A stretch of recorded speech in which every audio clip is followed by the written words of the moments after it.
Florante at Laura. Ang uliran, saknong 172 hanggang 187. Tugon ng may dusay, di lamang ang mula, niring dalita ko ang isasalita, kundi 10 buhay sa pagkabata, nang maganapan ko ang hingi mo't nasa.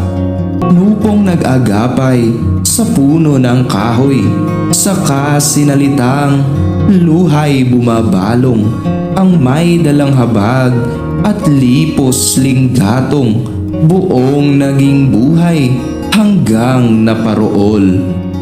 Sa isang dukado ng Albaniang syudad, doon ko nakita ang unang liwanag, yaring katauhay, utang kong tinanggap sa Duque Briseo ay ama kong liyag.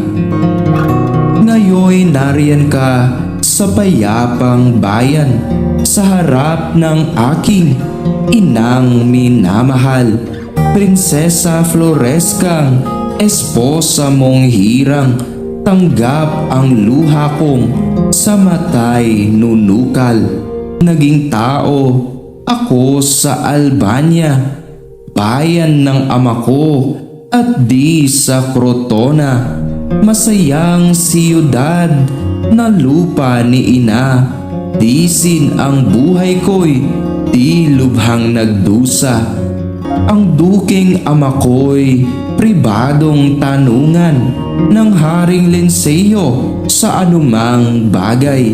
Pangalawang puno sa sangkaharian, hilagaan tungo ng sugo ng bayan.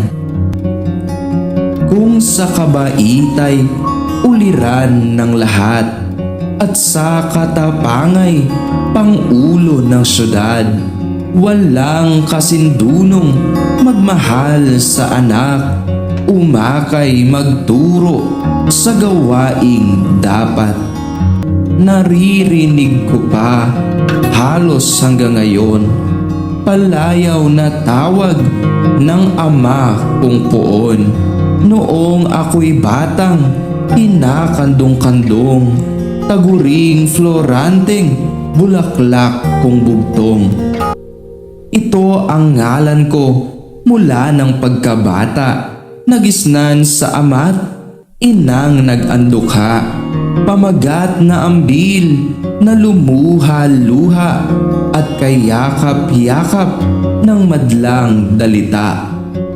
Buong kamusmusay, di na sasalitin, walang may halagang nangyari sa akin, kundi ng sanggulpay, pusang daragitin ng isang buwitreng ibong sakdal sakim.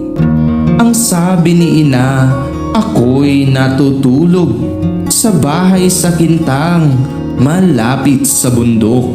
Pumasok ang ibong, pang-amoy ay abot hanggang 3 legwas sa patay na hayop. Sa sinigaw-sigaw ng ina kong mutya, nasok ang pinsan kong sa Epiro mula. Ngalay minalipo, may taglay na pana, tinudla ang ibot, namatay na bigla. Isang araw namang bagong lumalakad, nooy naglalaro sa gitna ng salas, may nasok sa arkot, biglang sinambilat, upidong diamanteng sa dibdib ko hiyas.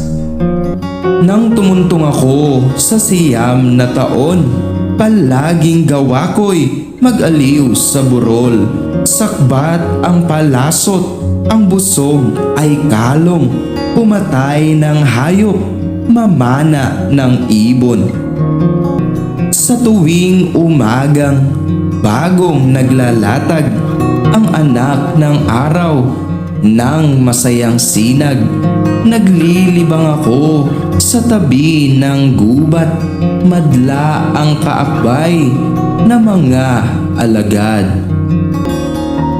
hanggang sa tingalin ng sandaigdigan ang mukha ni Pebong hindi matitigan.